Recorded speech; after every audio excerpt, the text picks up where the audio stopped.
Good afternoon, good evening, everybody. Welcome to our informational webinar, FAFSA and Financial Aid 101, a complete guide for both U.S. and immigrant families. So this is presented to you by one of our companies, SupportED Tutoring. And so before we even begin, we're going to get a little interaction going. So if you're on your phone, if you're on your computer, just go ahead and get ready to type in. We're going to play a little true-false game. All right, so question number one, true or false? If your family makes over $100,000 per year, your student won't qualify for any financial aid. True or false? Go ahead and type that in the chat. True or false? If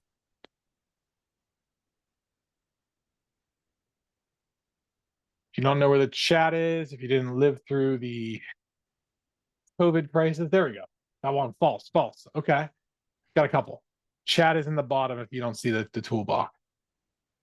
Yes, that is false. Many middle and even upper middle income families qualify for need-based institutional aid through the CSS Profile or merit-based awards triggered by the FAFSA. And aid isn't just for low-income families. It's about how schools calculate need and value. Cool. Next question, true or false? The FAFSA is only for U.S. citizens. It's only for U.S. citizens. True or false? In the chat.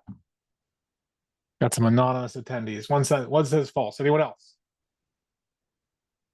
That is false. Students with permanent residency, refugee status, or certain visa categories, and even U.S.-born children of H-1B parents can still file FAFSA and unlock massive aid eligibility. Next question, true or false? Private universities use the FAFSA to determine all of their financial aid. True or false? Go ahead and text it in the chat. One person is anonymous participant. We got false. Anyone else? It is false. Over 200 top private and elite universities use the CSS Profile to determine institutional aid, often worth $40,000 to $120,000 or more over 4 years. FAFSA alone leaves major money on the table. So that is false. And then the last one, filing the FAFSA late doesn't affect how much aid you get. True or false?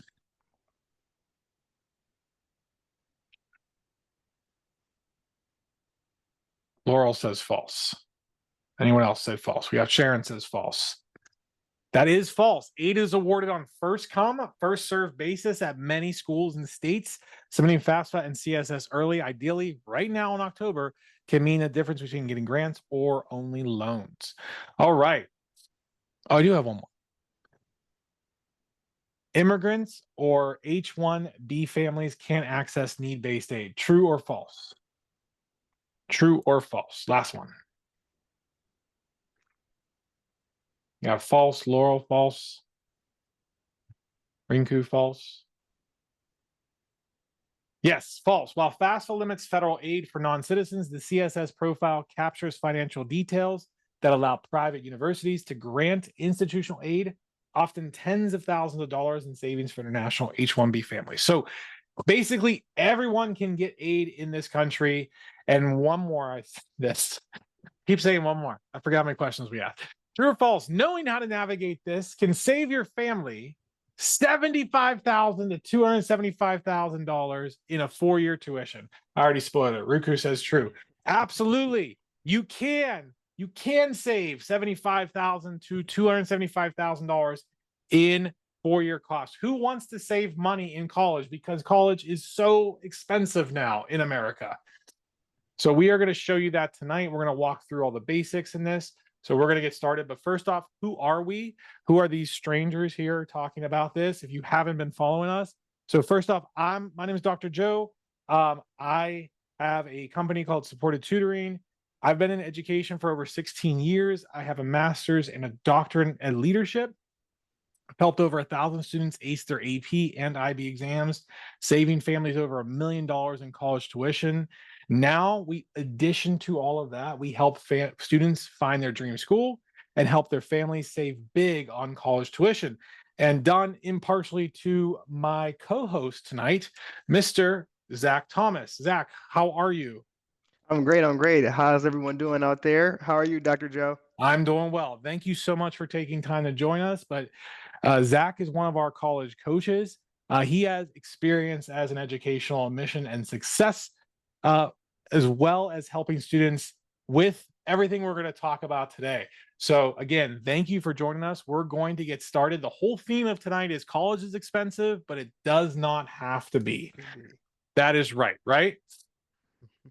So, this document, we're gonna two things. One, at the end of this, we are going to share all this stuff out that we go over tonight. So again, there is a Google Doc that will come out tomorrow. Thank you for attending. You will get this.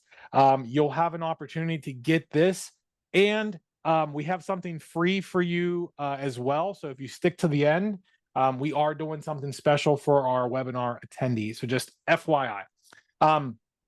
A little housekeeping. If you don't know how to use the new version of Google Docs, they now have included document tabs. So when you get this link, if you're looking at it on your phone, you're like, I can't scroll down anymore. I can't find different things. There are different document tabs. So you have to actually open it up in the sidebar if you're looking at a desktop. And if you're looking at the app on your phone, it'll be at the bottom of your screen. But there are several tabs here to navigate through. And we're going to send out the view only document. So you'll have to actually file and make a copy of this for you as well. So with that being said, this is what we're going to talk about. We're going to talk about the FAFSA explained tonight. We're going to talk about the FAFSA versus the CSS and why you need both.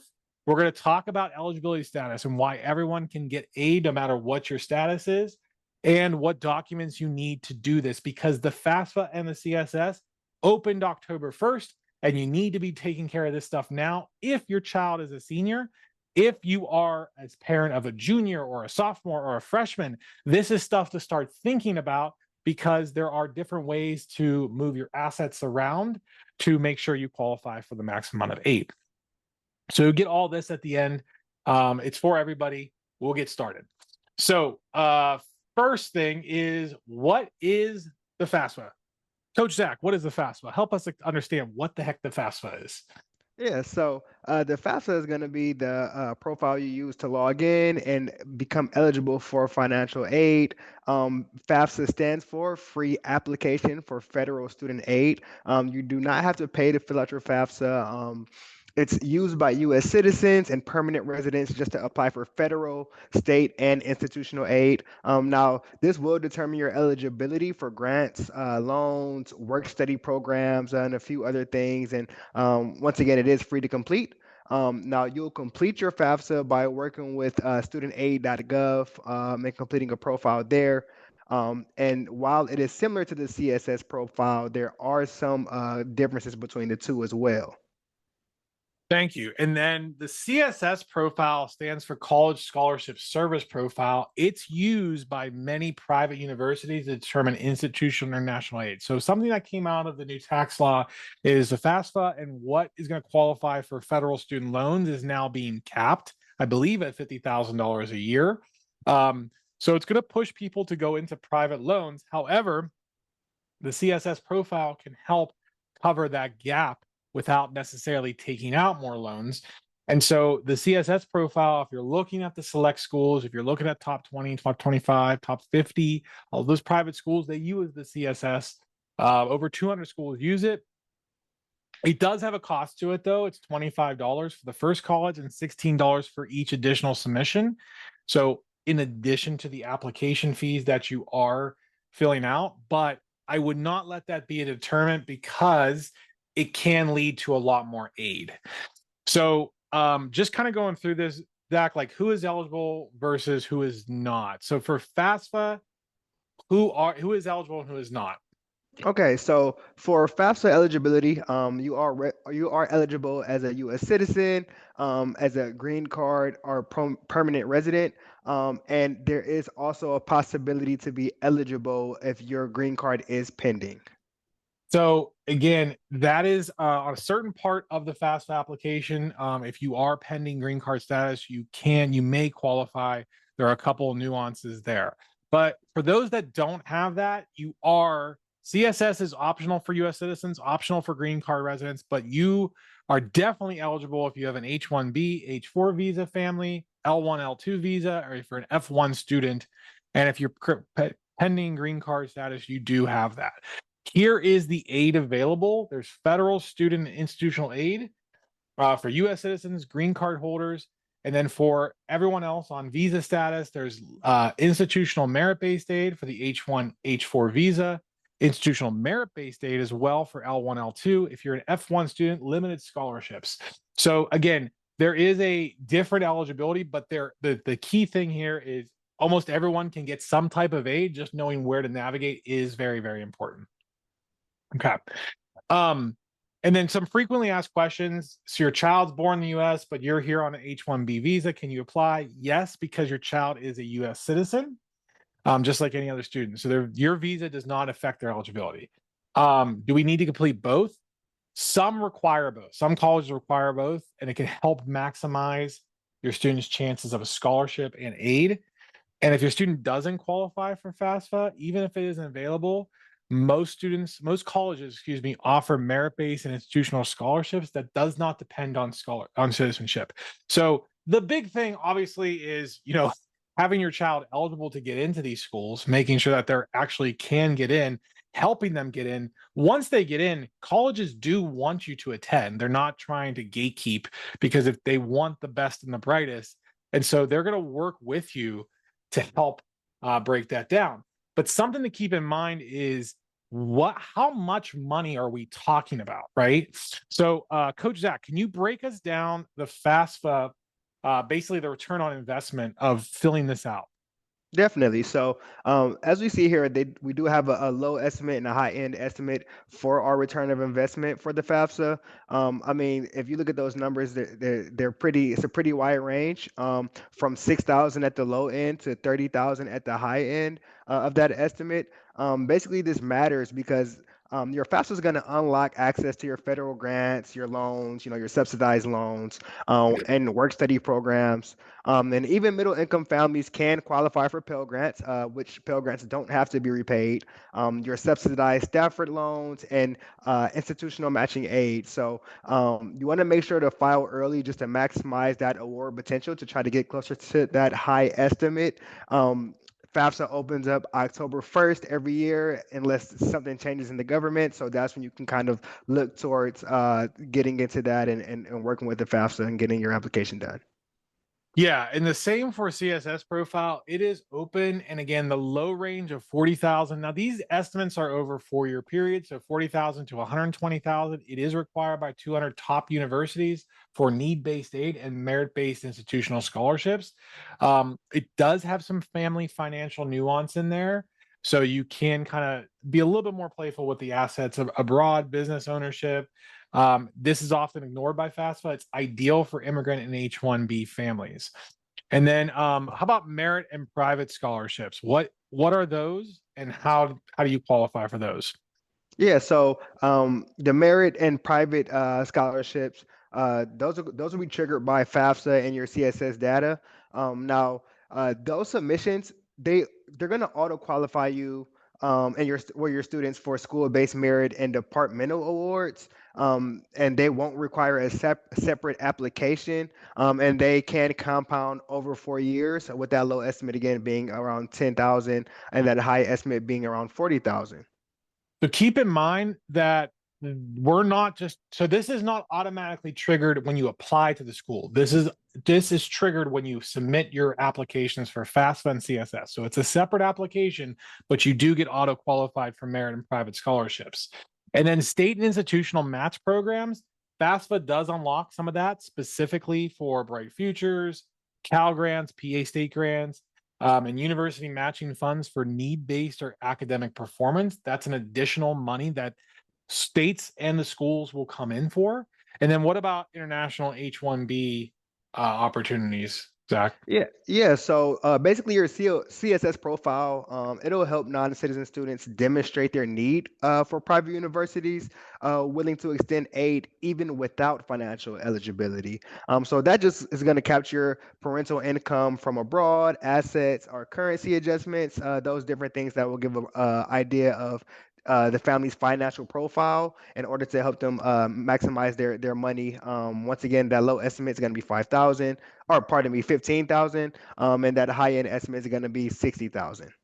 So we're talking about a total potential savings of leveraging these things. Again, what we said at the beginning, 76,000 to 275,000. So like now I real quick, just how many families we have watching here went to college in the US? Have already have gone through this process, have went to college in the United States, have either come over, gone to college, or grew up here, went to college. How many? Just put Y in the chat. Let me just see how many are attending. Laurel says yes. Anyone else? No one else went to school here? I know we got some shy participants. This is a participation. Cecil says yes. Anyone else? So I know a couple people on this call. I've talked to a couple people have gone to school here. So I cannot emphasize this enough. Like Stephanie says yes, thank you. I graduate. I don't know if I'm young anymore. I'm closing on 40, but I'm 37. I'll be 38 this next year. When I say $76,000 in 4 years, my entire undergrad I don't think cost that much. Like this is now a six-figure, sometimes multi-six-figure investment. College is now becoming either the second biggest investment you'll make as a family next to your house, or maybe in some cases the biggest investment. So understanding that, like it is even at a state school that gives a lot of money, it's still going to be six figures, like average $25,000 a year, not factoring in everything else. So having $76,000, you're cutting the cost by 75%. So it's going to vary school to school and person to person, but it is a very, very big investment. It is not affordable anymore, unfortunately. So we're trying to go through this because we want to maximize not only the opportunities, but the opportunities to reduce those college costs. So applications are both open. What do you need to do before you begin? So Zach, so from a family watching at home, what do we need to get started because it's already open? Yeah, so as I mentioned before, FAFSA did open October 1st. We're a couple weeks in, so you still have some time. You want to make sure to get to that ASAP. Now, getting into that, filling out your FAFSA is going to be just a lot easier when you have your documents ready. So we'll go over a couple of things just to help you stay organized and avoid some common mistakes that could stall your FAFSA process. Now, just jumping right into it, some things you will need your parent and student social security numbers are ITIN if applicable. That's important. You want to make sure that you do have that. Now, parents without a social security number can fill out the FAFSA by creating at studentaid.gov account and just inviting a contributor to the form. When creating the account, they should just leave the SSN field blank and select the box that indicates that they don't have an SSN.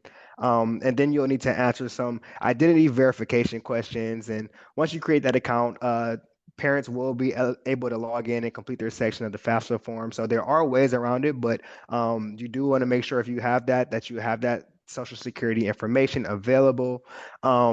You also want to have your 2023 tax returns and W-2 forms or income statements. You want to have your records of untaxed income, which could be child support, interest, things of that sort.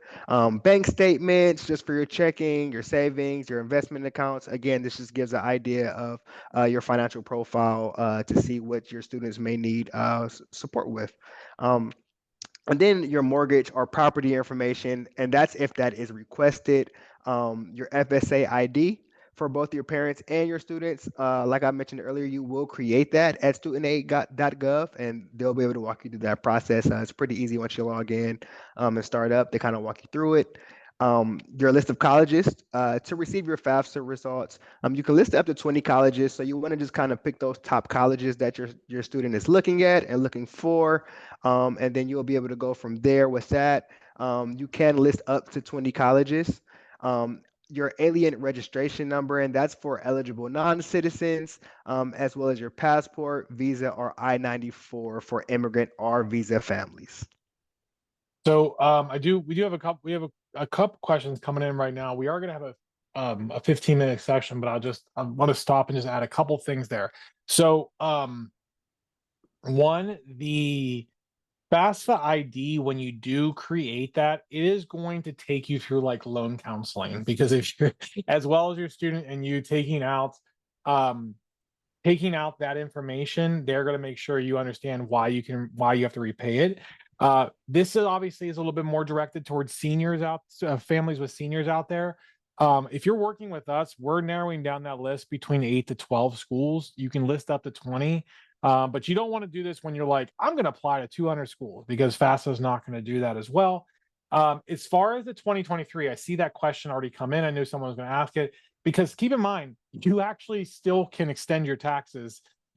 Some business owners still might not be filing late their taxes. So it's actually the previous year, 2023. Now, if you do have 2024, once you start that process, they will eventually ask you to update that, probably at the start of next year. Somewhere between winter and spring, you'll have to put in your 2024, but you can get started with 2023 taxes, to answer that question. And then I had a question about, again, we'll have them at the end, just in the interest of time. If you're on an H-1B visa and my son isn't a citizen and studying US, does he still qualify for FAFSA? Only US citizens and eligible non-citizens like permanent residents can submit this. So their students on H-4 visas are not eligible for aid, but we're going to talk about where you can get aid from. So that's going to be the CSS profile as well. Okay, so we're just talking about FAFSA right now. We'll get into CSS here in a moment. So some things in mind, even if you make some mistakes, you don't really want to like make a ton of mistakes, but you can edit this after submitting, but you do want to review it for accuracy before you get in. So again, FAFSA is open right now. We want to get those things started as soon as possible. So just an idea of how we kind of track progress for students and how you might want to set up modeling this as well for your child, because if you don't have to obviously have the student name, because we're not going to track that, but you're going to want to list a list of colleges and making sure we know those key deadlines for FAFSA, for submitted for that college, the CSS, and when the deadlines are, and whether or not there is qualifying for merit-based scholarship or not. And so again, I would have some kind of tracking system if you're not already doing this, because again, you can track up to 20 schools here, and we want to make sure we know where the costs are, what the aid is awarded, because that does come into the decision-making process of how much schools are for some families. So something that we'll kind of model for you and do as well. But again, this is going to be for yours. So since we already had that question about, if their child is here on a visa as well, not a U.S. citizen, let's just kind of break down, quick reference, CSS versus FAFSA. So again, what is the FAFSA? What's that purpose, Coach Sack? Yeah, so with the FAFSA, the purpose of that is just to determine your federal, state, and institutional aid. That's going to determine how much money that you're going to be able to get for your student for school through those outlets, and it's used at all U.S. colleges. It is free for you and for your students. Now, the eligibility comes down to the U.S. citizens and green card holders. And the documents that you will need are your U.S. tax returns, your W-2s, and other financial information. And the deadline does vary by college. As we mentioned, it opens in October. You want to try to get things all completed by December 31st, just to optimize your possible rewards. And you can access that at studentaid.gov. Right. And so for the CSS, for everyone else, that determines college-based institutional aid, about 200 private colleges and universities. It does cost money. It's 25 for the first, 16 for an additional one. So obviously you want to have that list narrowed down. Again, we try to get it narrowed down to 8 to 12, because these costs can add up pretty quickly. And it's open to US and international students. So don't have to worry about that status part. You do need global income and asset documentation, and it does vary by college in terms of deadlines. So you need to track those. That's one of the big things that's, it's kind of looser than the FAFSA. And then you can go to cssprofile.collegeboard.org to get started with that. So using both these in conjunction with a good sound strategy really can maximize the college savings. So, but the biggest thing is you got to start early. You got to get this locked in so you can save the most amount of money. And so again, so I got a question for later about what grade. So this is right now for seniors. Now, like we're up against the deadlines. It's starting right now. So if you're a senior parent out there, this is something we need to be taking care of. Now, juniors, sophomores, why should you care? Well, depending on what your income is for your family or what your strategy is, like junior year is almost too late to get this whole process started. We go back to sophomore year because you see the tax returns are from 2023.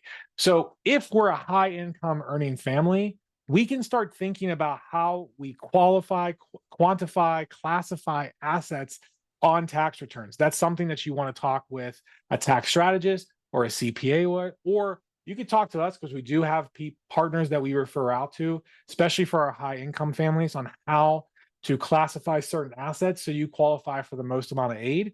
It's simply just filling out the forms correctly. The strategy of colleges going into that too, of lining those things up, can play a big role.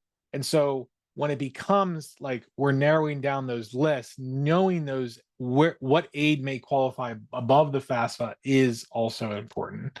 So that kind of brings us to our next section of what top U.S. schools offer these aid to immigrant and visa families.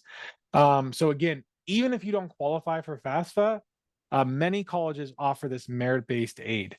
And so, Coach Zach, I think you've potentially worked with a couple of these schools and students applying here. Can you kind of break us down some of the top schools for our immigrant families out there? Yeah, so some of the top schools we have, even just listed here, you have University of Miami, and as you'll see, all of these schools are very big on merit-based. You do have a few needs-based and some CSS-based. The University of Miami, they are merit and need-based. They are really good with giving generous scholarships just for high-achieving students who did good in school, good grades, extracurriculars, and they also accept the CSS profile. Now, schools such as Purdue University, University of Massachusetts Amherst, University of Texas at Dallas, and University of Southern California are mostly merit-based. Just speaking on Purdue a little bit, the transparent cost structure, they have a transparent cost structure and automatic merit awards when you fill out those profiles. Um, Drexel University, they're merit and CSS based, so that's where that CSS profile comes into play. And it can award up to 30K per year.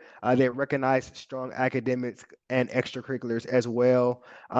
University of Massachusetts, like I mentioned earlier, is more merit based with those automatic merit scholarships just for your GPA, test score thresholds, your SATs and scores, high scores in those areas. You have University of Rochester. They are merit and need based, so they do offer institutional aid through your CSS profile. They have a strong international community, so they work with the need of the student. They work through CSS. They work through merit, so they're a good option for you. And then you have your University of Texas at Dallas. Which is mostly merit based, but the University of Texas at Dallas, they do have competitive automatic scholarships for your GPA and test scores, and they're open to all statuses. And talking about Boston University a little bit, that's another one that's merit and CSS based. So again, that CSS profile comes into play there. They combine the CSS profiles and the strong merit options for international families. So that's your CSS profile, your grades, your test scores, and they bring all that together to get you a good reward. And your University of Southern California, which is merit sort of like the other couple, in which you have partial scholarships for top academic performers. So the better the GPA, the better the test scores, the more likely you will be able to receive those partial scholarships for your students. So real quick there, we'll pause. I think I'm going to add a section into this before I send it out. That what is the difference between merit-based and need-based aid? So you probably might be asking that because that's going to come up. So what the heck is merit-based aid? So the merit-based aid is based on your students' achievements. So if you've looked into college coaching companies, there are a lot of marketing tricks there, but like basically have good grades is like step one, right? Good grades, good activities, and a personal story to kind of stand out. That's some of our competitions, some secrets, right? So number one, student has to have good grades to get into top schools. What's good grades? 3.75 GPA or higher. Good SAT scores, yes. Good AP scores, yes. But like baseline 3.75. Can you get in without 3.75? Yes, but it's hard. So now we work with kids with some great GPAs, over 4.0 GPA. Merit-based aid does not matter what your income is. It's based on your child's achievements. So in academics, athletics, artistic, or leadership abilities, not based on income, high GPA, high test scores, leadership, special talents. That has to come out. Those two last things, the leadership, special talents, have to come out on your kid's application, portfolio, resume, and of course, their personal essay. That's part of the strategy when applying to schools, how to stand out. Because everyone applying for top schools, guess what, has really good GPAs. And again, it is available to US citizens and international students. So I'm going to put this as another tab in the document. And it's offered directly by the colleges or the private organizations. So for example, a presidential or a dean's scholarship, national merit scholarships, university talent awards, music, sports. So if your child has a 4.0 GPA, strong SAT or ACT scores, university might award a merit-based award to like $20,000 a year to help reduce those costs automatically, even if your family is high income. So that's merit-based. Need-based aid is money award based on your family's financial situation with income, assets, and ability to pay. The need-based aid is based on financial need, not grades. That does require you submitting the FAFSA and or the CSS profile. And it's only for US citizens or eligible non-citizens for need-based aid. So key differentials there as well. So again, a family maybe potentially lower income, earning $50,000, may receive $30,000 in grants because the college determines they can only afford $20K. So those are the key differences here as we go through this, just to understand. All right, now timeline, Coach Zach, kind of break down how you'd work through the timeline with our families, and just why these dates are important. Definitely. So let's go kind of month by month. So let's start in September. Now in September, We're past you want to September, right? right. We're in October now, but if you are able to get a head start, you kind of want to create your FSA IDs and those things ahead of time. If you're starting October, once again, October 1st is when things really open up. That's when you want to get to your submissions. You want to submit early, because many schools will submit or will award aid on a first come basis. So when it comes down to that, you want to make sure that you're kind of first in line or at the beginning of the line to get as much as you can. And for all the colleges your students are applying to. So those 8 to 12 colleges up to 20, you want to make sure that you're checking in early in October to get that started. Now from November to December, you want to finish your FAFSA and CSS profile for early decision and early action schools. At this point, you kind of want to double check those deadlines on each of the schools' websites just to make sure that you're staying within that deadline. They may differ at different schools by a couple of days or so. Now, moving into the new year, between January and March, you do want to submit forms for regular decision schools. Now, you're going to stay on the lookout for college emails requesting verification, additional documents, other things that they may need to complete your FAFSA and your profile and award you what you need. Going into April, you want to review your financial aid packages and compare offers. At this point, you should be able to see what you have in store, what's being offered to you from these different schools that you applied to. You also want to contact the financial aid offices. If anything doesn't look right, or if anything changes in your circumstances financially or anything of the sort, just to make sure you have everything sorted out and everything understood. Now gearing up into May, now that's National College Decision Day. So on May 1st. So you want to submit your enrollment deposit to your chosen school to get the ball rolling on getting everything set up. And then once that summertime comes, you want to finalize any verification steps. Make sure everything is completed and done for you. Set up tuition payment plans and prepare for that first semester and get everything ready to go underway. So thank you for that. The other things we have missing from here are early decision, early action deadlines. Those usually are right now between October 15th through December 1st, depending on the different school. Those decisions have to be in prior to May 1st, obviously, but regular decision deadlines, unless the school has rolling decisions, rolling admissions, January through March. But here's the key thing, though, as well, is that one late form can cost your family thousands of dollars in missed aid. So if you have a senior right now, you want to get on it, making sure you don't miss that. So common mistakes we see. Oh, we got a good question. Laura, I'll answer that in our question section. Mistake number one, waiting too long to apply. Why is that a problem, Coach Zach? Well, you want to make sure you fire FAFSA as soon as possible after it opens because, once again, the aid is first come, first serve. So if you're at the beginning of that line where they have the most aid available, as time goes on, that aid is being pushed out to different students, and the amount of aid you receive gets lower and lower. So you want to make sure you're at the beginning of that list, the beginning of that line, to make sure you can optimize the aid you can receive. Okay. Are parents that do everything for their kid? I hope none of our, you know who you are, right? Because the kid won't do anything on their own. But using the parent's FAFSA ID for the student, why is that a mistake?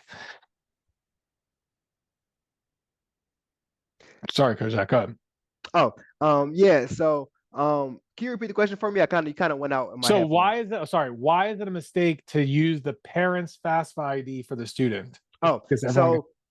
so the parents and the students have two different FSA IDs because the student is the one that is going to be attending the school. All that information is going to be based on the student. If you use that parent's information, then it's going to be as if the parent is the one going to the school. It can make things a little tricky. So you want to make sure that you're using the proper FSA ID of your student when completing that. Leaving blanks instead of typing 0.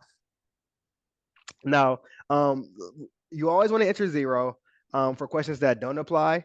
Now, blanks can cause processing delays. I'm not exactly sure why it creates a delay. Maybe it marks it as missing Government. information. Yeah, it does.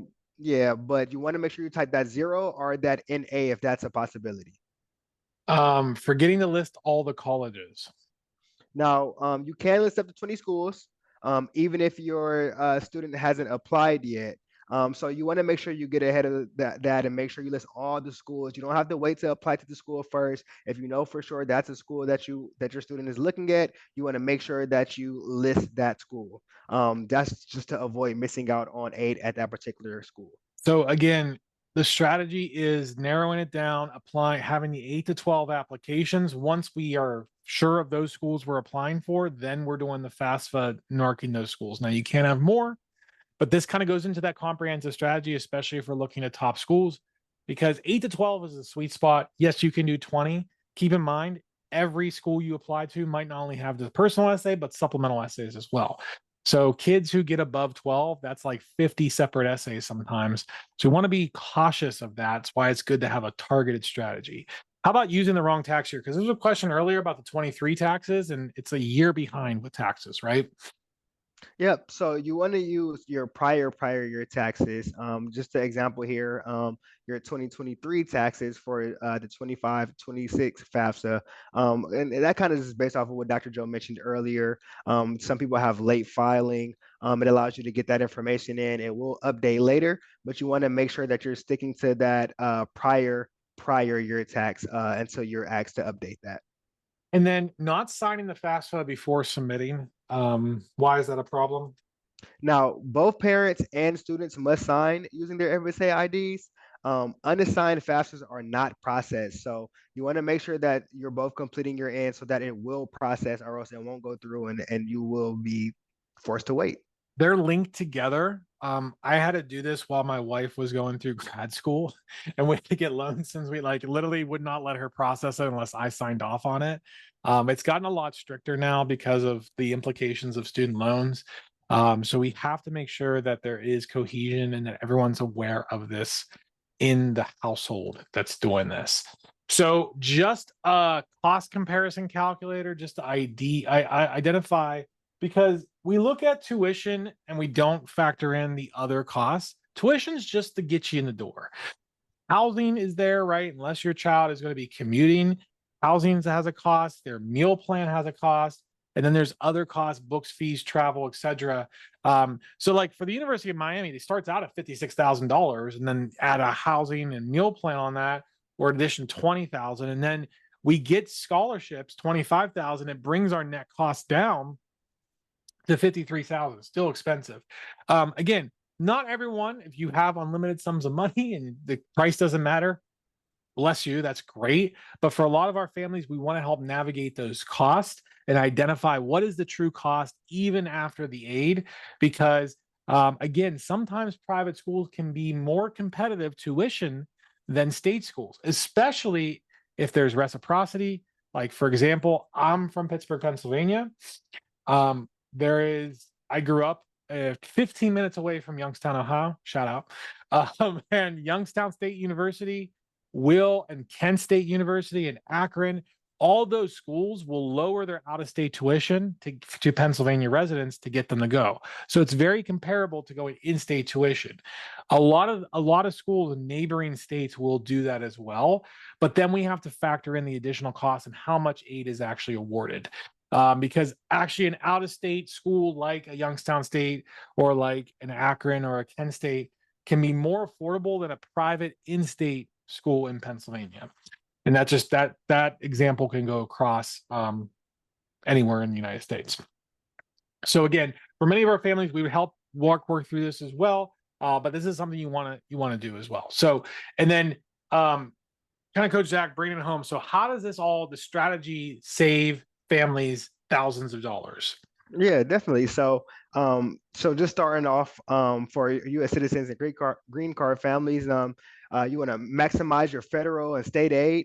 So basically, we guide families through the FAFSA step by step, just to ensure that no mistakes that can cost thousands in lost aid. So making sure they get through that process clearly, making sure that everything's understood, that minimal mistakes are made, in order to keep the maximum amount of aid as far as time restrictions go. We help identify state-specific grants and institutional scholarships that stack on top of federal aid. As we mentioned before, you can combine CSS, FAFSA, all of those things. So we want to optimize our opportunities there as well. On average, correct FAFSA completion can uncover 8,000 to 20,000 in additional aid per student. So you do want to make sure that everything is as correct as possible, that you're double checking, reading it twice. Just for an example, many families forget to include all eligible colleges on FAFSA. We'll show them how to list up to 20 schools, which often increases that total award option. So you're not thinking later, oh, I should have, applied here or put this in the FAFSA, but I didn't apply yet. Just kind of understanding your options when it comes to that. And then step two, just to boost your merit-based scholarships, we coach students on how to strategically build their academic profile, GPA, AP scores, test results, essays. All of those things are pivotal in qualifying for those merit-based awards, as Dr. Joe mentioned earlier. Our students often qualify for 15,000 to 40,000 per year in merit aid, even at private universities where it's a little more expensive. We align AP exam scores and course rigor with college merit scholarship criteria. So just another example for you, a student with multiple AP 4s, 5s can position themselves for honors or presidential scholarships. Real quick, that's kind of how we got into the college admissions game, because we were helping kids save thousands with their APs, but the strategy didn't always max it. We referred out to a lot of college companies, but like Foundationally, if you have it, like we talked to a lot of smart families, a lot of smart kids, they're getting 4s and 5s. We want to maximize that savings because that comes into play even before we discuss tuitions, because that's less credits you have to take. So you can be a full-time student on almost a part-time credit load, and that does reduce the cost. Yep. Sorry. And then number 3. Yeah, and then just that third step, lowering that net college cost with strategic applications. So we built custom college lists. We use our net price calculator strategy, which is just targeting schools where the student's profile puts them in the top 10% of applicants. That triggers more aid. So lining up students with the right place for them, just to make sure that they can optimize the amount of money that they're going to be getting. We compare total 4-year cost and show families how to cut out of pocket expenses by 40 to 80,000 bucks. Our team ensures that all documents, this includes the FAFSA, the CSS profile, the verification forms, etc., are error-free and submitted early. Once again, just to make sure you get the most out of your applications. So that's for our US and green card holders. For immigrant families and visa families, we want to, where it's a little bit different strategy because we're ineligible for FAFSA or federal aid, but we can secure institutional and private scholarships first. So making sure that we're helping families apply to colleges that offer generous merit-based aid for international visa students. We're going to use our database of resources to know which schools unlock that. We've already hit on a lot of those schools that grant the most, right? And we're going to help complete the CSS profile with you accurately to make sure we're receiving the maximum amount of aid as well. And again, H4 students with strong academic records can receive full or partial merit scholarship even without FAFSA eligibility. That's huge. And then we're going to build the scholarship resume, because that's, again, addition. There's tons of private scholarships out there, but these schools want to give money, and that becomes the strategy. If you've been following us, if you've had a call with us, this kind of goes into the common data set decoder system that we talk about. Every school puts out common data sets. They literally give you the criteria they're looking for of like the intent, the non-academic sides, like if they value leadership, if they value first-gen students.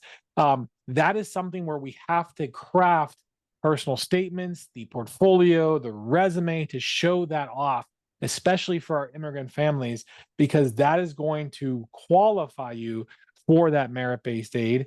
And then also, if all else, in addition to that, private and foundational scholarships open to visa international families. So my wife's from the Philippines. There's an Asian and Pacific Islander fund. They award a lot of money.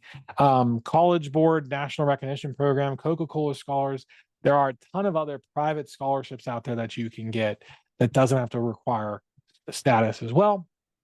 And then that final strategy of using those AP exams to cut the college costs can replace up to a full year, sometimes 2 years, depending on where you're going. Our UC families out there, if we can, obviously we want to get into the UC system. They're very generous with the AP credits, sometimes up to 6 to 8 credits per course, saving additional money. So, and then again, the financial planning and documentation, because for a lot of our immigrant families, the struggle with the CSS profile or college verification because of foreign income or tax documents. So we make sure we walk through that, but you do want to do that if you're doing this on your own and making sure you're disclosing those things, because the CSS is designed to help you and it can give you a lot of money off of that. So we do help with all this, but that is something that you can walk through as well. So kind of going back to where college is expensive, but it doesn't have to be. And we're gonna open up Q&A here in 1 minute. I have a couple questions already there.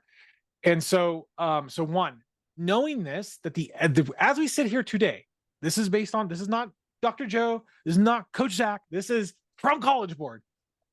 The average US 4-year in-state school is over $100,000. $100,000. $100,000.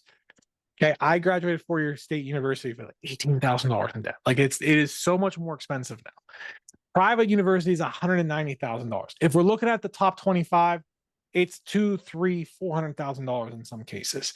So it's only going up. It's unbelievably now how much more expensive it is. So Most parents make the mistake of thinking college costs are fixed, but they're not. Again, inflation, everything's going up. The difference between a family that gets strategic and one that doesn't is $200,000 in savings. That's why understanding the FAFSA and the CSS profile is not just about forms, it's about protecting your family's financial future. So we do help families save thousands of dollars on college tuition by first Acing AP exams, the SAT, maximizing their potential on college applications. So if you do want this help, we do offer it. We help with college apps, college savings, finding the right school, anything in between. We do help. So as a gift for attending this webinar, we are giving you all the resources we just went over in a document. So your attendance is tracked. We'll give you all of this for completely free. We don't want any money for it, but it is something that even if you don't want our help, even if you're just doing this by yourself, something to keep in mind, you're walking away with something. But if you do want a personalized step-by-step roadmap, if you want guidance, we actually have something more. So we had like 21 people, I think 18 are still with us. So even though we work with families one-on-one to get students into their dream schools and save thousands of dollars in tuition, tonight, we are opening up a limited number of spots on our calendar to create you, your family, your child, a custom college roadmap for you. So this roadmap is going to show you where your student is, where they want to go, and what it will take to get them there. So to literally give you the steps based on a lot of our strategies and things that we have to show you what you're actually looking at. So you're not just shooting in the dark. So the first step is you book a call with our team. Then on the next page, you'll fill out a quick form to give us some of the details about your future college-bound student. And then finally, you just show up on your call. Our college admissions specialist will review it with you, ask you a few questions, and walk you through the personalized plan for your family. So you'll leave with the exact next steps to execute on. You get the college roadmap completely free, no obligation. It is done for you. We just have our person review it for you so you understand it. But because our time is valuable, we only have a few spots for this. So you have to book it now, and they'll go pretty quickly. I think we have roughly a limited number of spots on the calendar. I can't remember exactly how many was 20 when we started, but I think it's less than that right now. So on the next page, there will be a QR code to claim one of these spots. I'll also drop the link in the chat for you as well. But literally, it is just booking a call. It'll trigger a quick form to fill out so we can get started and build a custom roadmap for you. So I'm going to put the timer up. We're going to do Q&A right now for 15 minutes. Once the spots go, that is it. Again, I'll drop this call in the chat for everyone, and we'll answer questions live here for 15 minutes until those spots get booked up, or whatever comes first. So first question we had, I saw pop in here. For GPA, it's unweighted or weighted. So when you apply to schools, it's going to be the unweighted GPA. Scholarships and CSS profile, you can put both. You can include both, but basically we strip the weight out of it. But CSS profile, you could put your weight into it, but the application is going to be unweighted. Good question. What is the difference between early decision and early action? So early decision, that is a binding contract. Select schools, top schools have early decision. It boosts your admission chances from 3 to 5% to sometimes 25%. The problem with early decision is that it's a binding contract, meaning don't apply somewhere you don't intend to go to. So if you say, my dream school is Harvard, or my dream school is Stanford, and they have early decision, and you apply through early decision, which is usually due now to November 1st, you are signing a binding contract with the school, meaning if they accept you, you are going there and they're alone. Regardless of the cost, regardless of how much aid they give you or anything like that, if you get into Harvard, fantastic. You're now on the hook for $80,000. Now, I'm not saying that to discourage you, but that is something we need to understand that hey, college is important. You want your child to go to college, making sure if Harvard gives you nothing, now they won't give you nothing. There's There's always something, right? But are you okay with that $80,000 bill every year? Some families are not. So early decisions, binding contract. Early action is like a gentleman's agreement. It means that you will take early action before the regular decision deadline. It is not binding. You can get out of it, but it does boost your chances. So one of our success stories, one of my former students, Nabila, used early action to Columbia to get in. She leveraged her IB scores. She got $65,000 in savings, skipped the first year. You can use that strategy too. So it can both be powerful. So that is the early action. Answer that. How do you find schools that have good merit-based scholarships? So do you mean in terms of just like what schools have them, or like what are on this, like how do you know which ones do? There is a couple data centers we do use to pull off of, but there are a list of what it does, but we come up with that list based on what aid was given out previous years as well. There are merit-friendly schools, and we can kind of go through that list. There are search tools. College Board has one called Bright Future or Big Future, bigfuture.com, collegeboard.org. There's also College Vine, there's Niche. There you can also search those as well. So we answered that one. What grade we should make a CSS profile for students? So that is going to be kind of like really kind of depends, but it really is fall of 12th grade. Right now is when you want to be doing that. And then for admission for the following year. So you're going to file it senior year. You can kind of look what it looks like 11th grade, but you're not going to really start it to that. So hopefully that answers the question. Which grade should we make? We answer that one. Any other questions in the Q&A part? We have some chats as well. Are you familiar with the NROTC scholarships? Yes. What do you want to know about the NROTC scholarships, if anything? So again, we have a couple spots left on the calendar. If you want a custom roadmap, if you want like the exact path, these are really nice we give away here. You could book a call as well. But do they cover the whole college expense? Yes. If awarded, the scholarship can include full tuition, an approved college or university, textbook allowance, monthly stipend, and uniform and training cost. So I believe that would include housing too.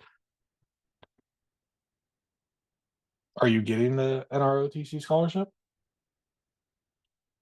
What grade should we make the CSS profile? Answer that one. Any other questions as well? So again, you're booking a call with one of our strategists. If you want the free roadmap call, the call and the counselor will go over the roadmap for you. We only have a limited number of spots. It does build out all the timelines, the key things that you need to do. Just for booking the call, you get the free guide for you as well. Any other questions? Hopefully both should apply for FAFSA too. Yes, you should still apply for FAFSA now. Absolutely. You don't want to wait on that. Yep, you can. Yep, if you're already in our program for the APs, you can book a call with us to get the roadmap.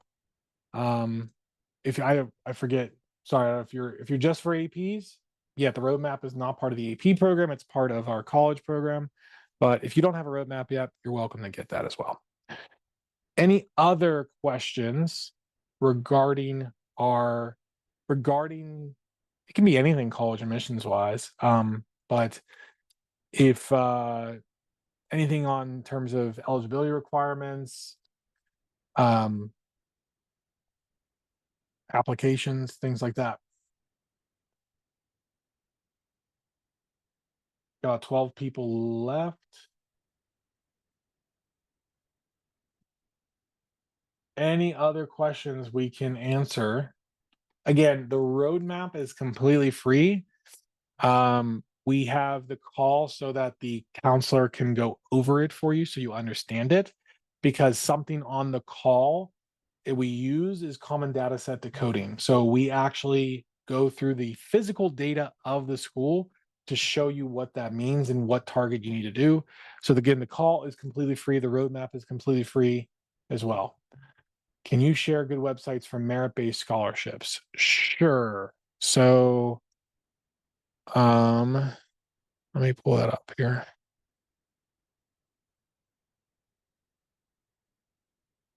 Student is a citizen, but father lives in another country, unemployed, not a U.S. citizen. What is the question? Student is a U.S. citizen, they qualify for FAFSA. Is that the question?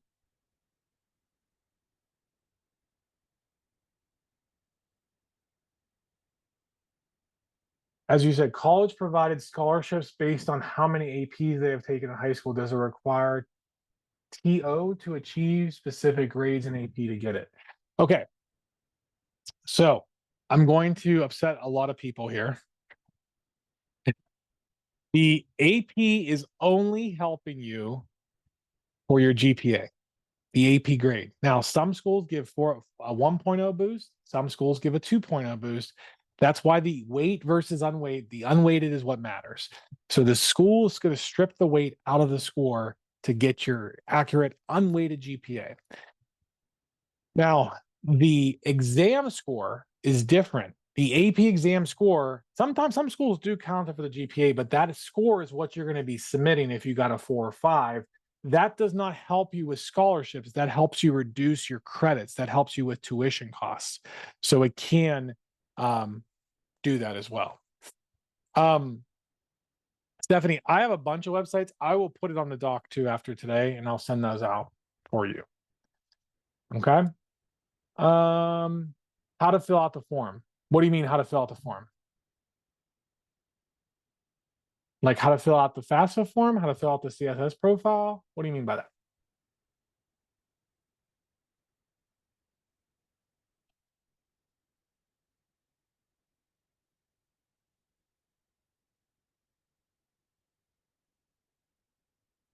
Sorry, Norma, which form? When father is not a U.S. citizen, lives abroad. Okay.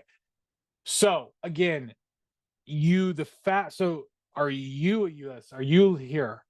You both can fill out. Are you talking about the CSS or the FAFSA? I'm sorry, I'm just having a hard time understanding the question. CSS. Okay. So does he have access to the internet?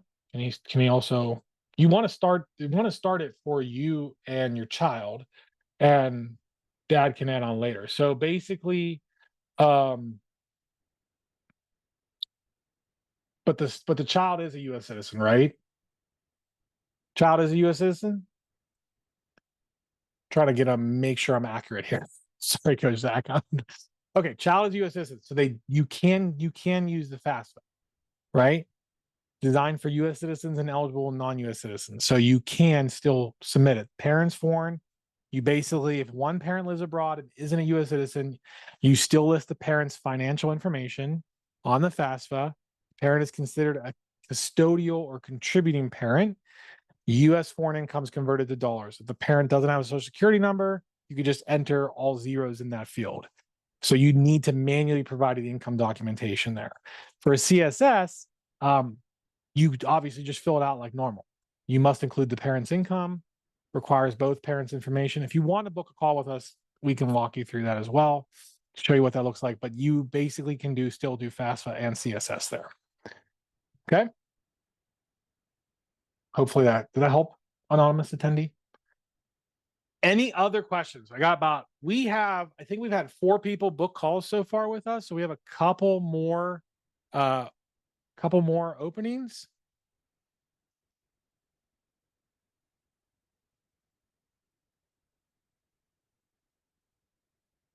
Anything else? And if you are booking a call with us, great, awesome. I just saw a message come through. Try to get both parents there, child there becomes a little more meaningful too, just to kind of go over it, to kind of know it, especially if you're a sophomore or a junior, because those are the really good years here. We do still help seniors. I know it seems like it's last minute. We still help seniors as well. Coach Zach, anything else to add about what we talked about? Yeah, just when it comes down, we're gonna send like Dr. Joe mentioned, we're gonna send you what we talked about today. So you will have a lot of that information to help you, kind of see how the FAFSA and CSS works. There's so many resources online as well, just to kind of help you walk through everything. But that's what we're here for. We're here to kind of help your student get to that next level when it comes to college. And getting prepared for college, maximizing the amount of scholarships, the amount of grants, and eligible funds they can receive through FAFSA and the CSS profile. So definitely click that QR code there and book a free call with us, or book a call for a free roadmap. And we're happy to help, and we're looking forward to working with you all. Yeah, again, it can help just get clarity on a lot of these questions as well. Just because they're kind of unique. Parent, another question. Parent has an SS Social Security number, student has an ITM, but he is on H4 visa. Should we fill out the will it hurt if we fill out the FAFSA? So is the student a US citizen? Or does the student has US citizen real quick? Okay, so the student is not a citizen, but the parent the parent is not a citizen either, correct?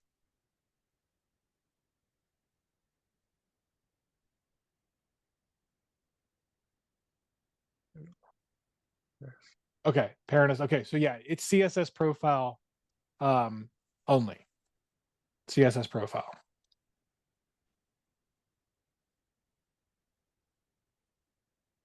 And I'm just adding what we said we were going to do. Top merit-based schools, merit-friendly schools. Difference between merit and need-based aid. I'm going to put that in here too. Any other questions? Oh, Laurel, a couple more. Sorry, a couple more. So yes, hopefully we should apply FAFSA for future reference. Are you familiar with athletes try to play college sports? Yes, we are. What is your question regarding there? That landscape has changed significantly too since I went to school. What is the question for an athlete?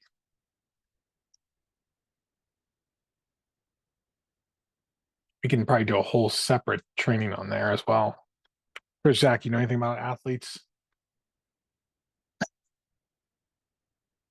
You help kids with Ohio State, so yeah. Combining athletic scholarships with others. So, are we talking about? So, real quick, are we talking about D1 or are we talking about D2, D3? Oops, we talking about D1 or D2 or D3 when we're talking about this? The hope is D1. Okay, so yeah, so D1's a whole different ball game. The big thing is making sure that the NCAA eligibility is correct. So like that kind of goes back a step. Okay, but future goals, cool. So one thing and why I would potentially recommend you jump on a call if you haven't already is all the classes you want to make sure she's taking need to qualify for NCAA, because believe it or not, some schools do not, or some schools have classes that do not. So, for example, we have a virtual school at my former high school, and some of the classes don't count for NCAA eligibility, which means which she could be credit short. So usually the D1 scholarship is not going to cover everything, unless you're football and basketball, the two big ones. So you can combine scholarships. And typically the schools, if you're good enough to go D1 and they want you, you're getting actively recruited, they're going to want you to go there as well and figure a way to make it most affordable. Will you send a confirmation for the scheduled call? It should be in your email. You're going to want to look for the supported tutoring confirmation or call. Might be in your spam, so you want to check your spam as well. But we do send confirmations as well. Did I lose Coach Zach? Are you still here? I think I lost Coach Zach. Anyway, okay. Any other questions? Was this helpful, everyone that's still with us? Hopefully this was helpful. you're welcome. We'll be doing more of them. And if you have, again, any other questions, thank you, Sharon. Thank you, Laurel. Again, calls, thank you for getting them. We'll give you the custom roadmap. It's a really nice looking document too. We're here. If you need help, the webinar replay, the resources, all of that will be there's Coach Zach. Sounds like, did I lose you? We'll be sending all these out tomorrow. It'll be posted on our YouTube channel. They'll be posted in our Facebook group. They'll be sent out to the email list as well with the replay. And if we still have calls available, we'll be there. But Coach Zach, thank you for joining us tonight. Appreciate your time, and we'll see you next time. Of course, of course. Have a great one, everybody. It was great All right. talking to everyone. Thank you all.